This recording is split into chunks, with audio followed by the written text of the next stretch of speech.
Eu acho que todo início ele tem suas marcas, né? Ele deixa um tipo de marca na vida da pessoa, na vida do ser humano. E não foi diferente na nossa vida. Eu basicamente cresci dentro do concreto, né? Na construção do templo. Desde criança, minha fase adolescente, fase de juventude, nós tivemos esse contato direto com a construção.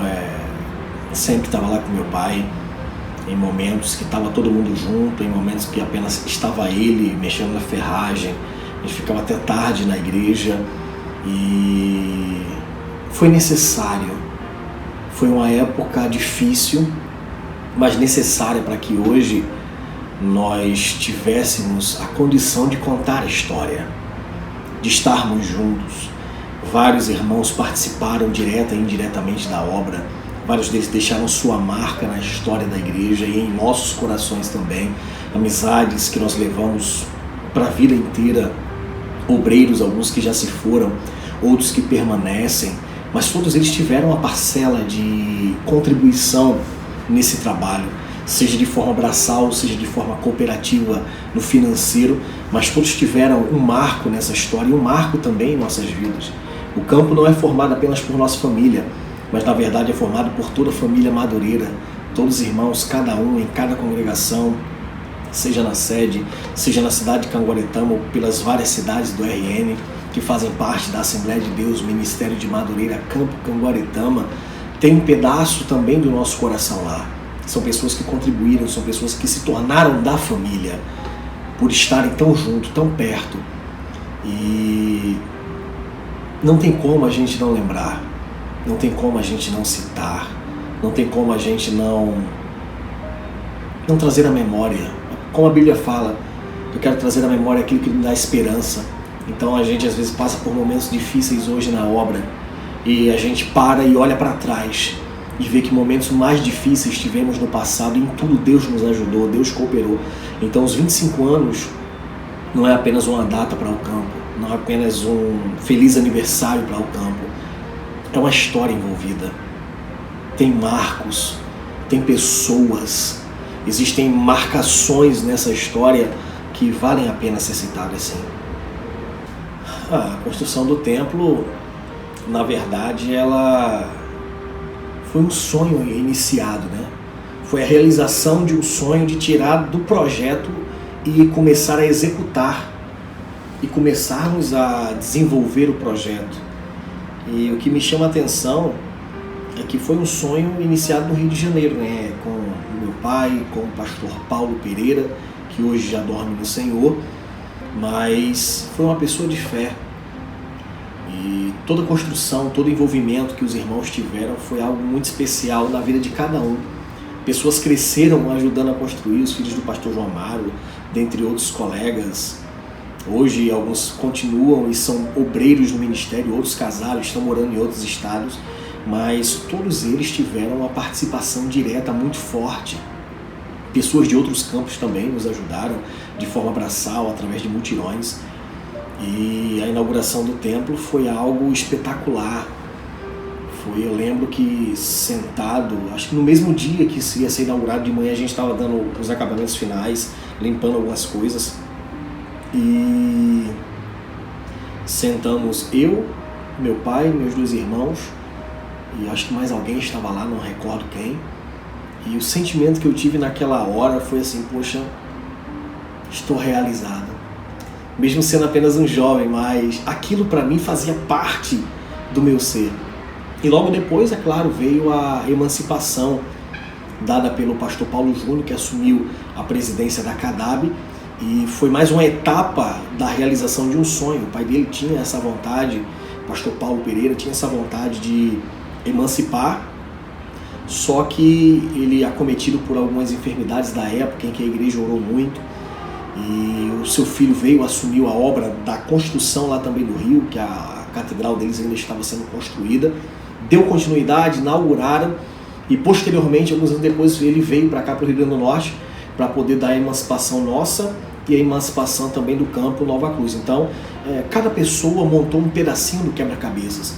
Teve aqueles que sonharam em meter a mão na massa, tiveram aqueles que vieram ajudar ao sonho ser realizado, tiveram aqueles que chegaram na concretização do sonho para poder nos ajudar até hoje. Então, cada pessoa tem sua importância nessa história, e história que é história não pode ser omitida, e por isso todos na cidade conhecem a história da Assembleia de Deus Ministério de Madureira. Estamos lá há 25 anos na cidade, todos nos conhecem, todos conhecem a dificuldade, o templo pequeno que era na época, todas as dificuldades que foram encontradas, todas que foram superadas e todos que ajudaram nessa superação de cada etapa, de cada dificuldade, e em tudo Deus estava com sua mão estendida para nos abençoar e abençoar o seu povo. O sentimento que habita no meu coração em fazer parte do campo é um sentimento de gratidão, sabe? Porque nossa família aqui no Rio Grande do Norte é pequena, se resume a minha tia, meu pai, minha mãe, meus 2 irmãos, minha esposa e meus filhos. E o sentimento é gratidão porque em mais de 30 congregações que o campo possui hoje, em cada uma delas nós temos um pedaço da nossa família. A família cresceu, a família se estendeu, e nós sabemos que são pessoas que nós podemos contar a todo momento. Então, hoje nossa família não se resume apenas nos laços sanguíneos, mas temos a família de Cristo que se achegou a nós e caminha conosco. Então o sentimento é gratidão, sabe?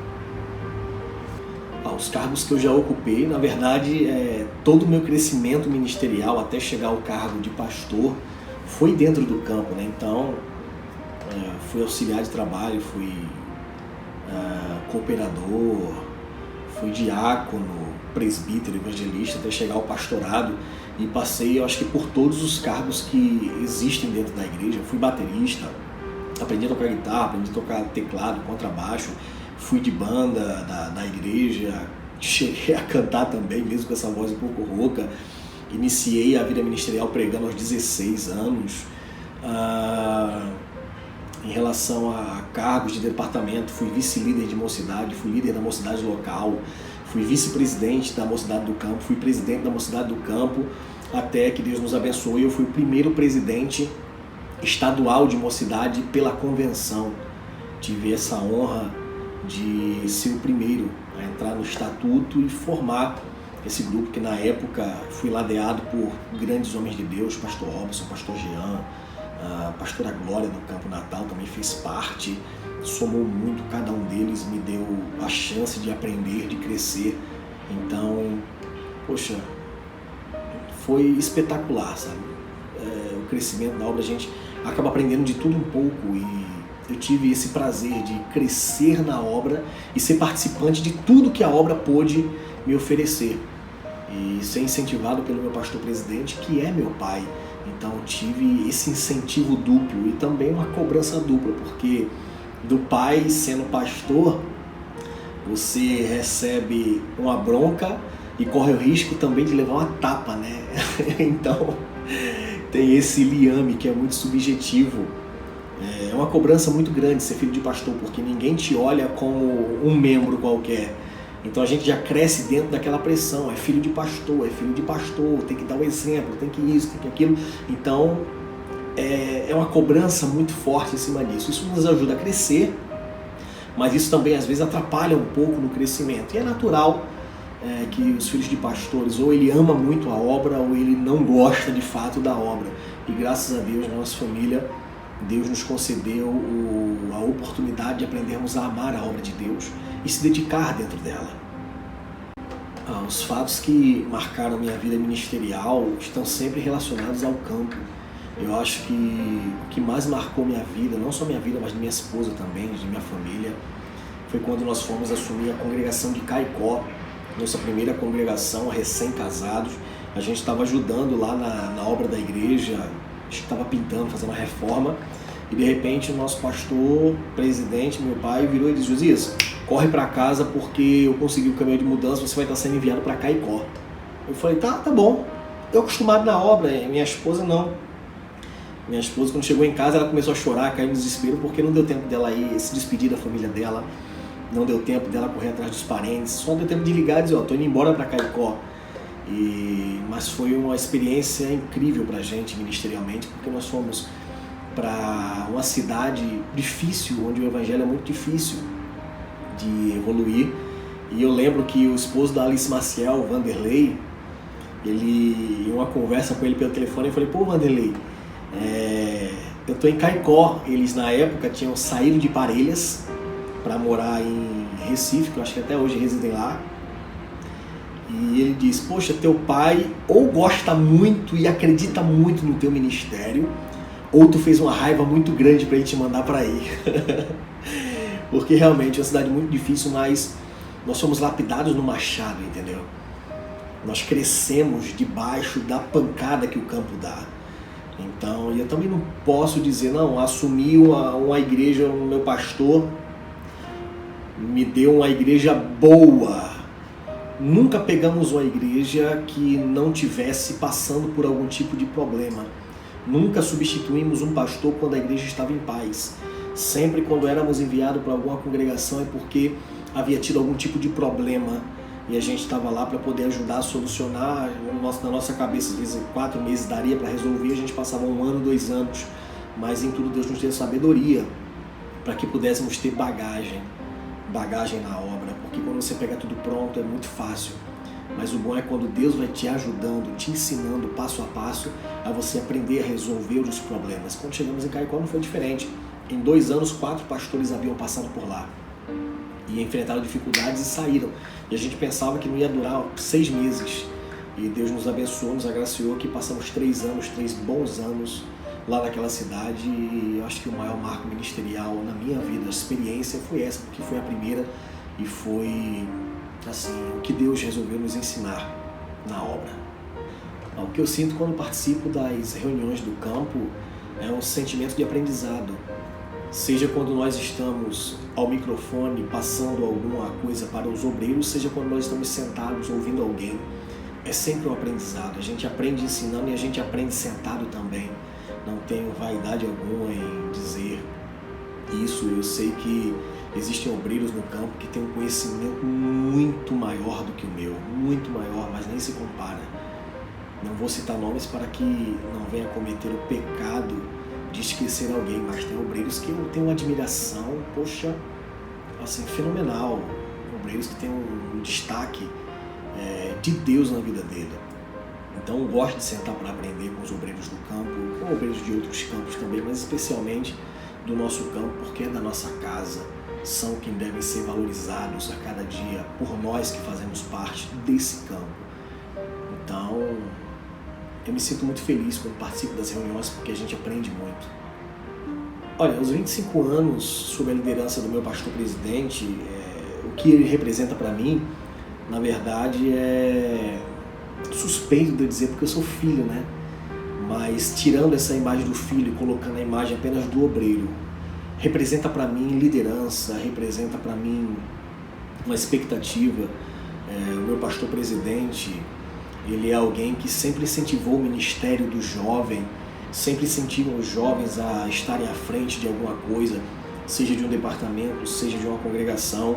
Então ele acredita muito no ministério jovial.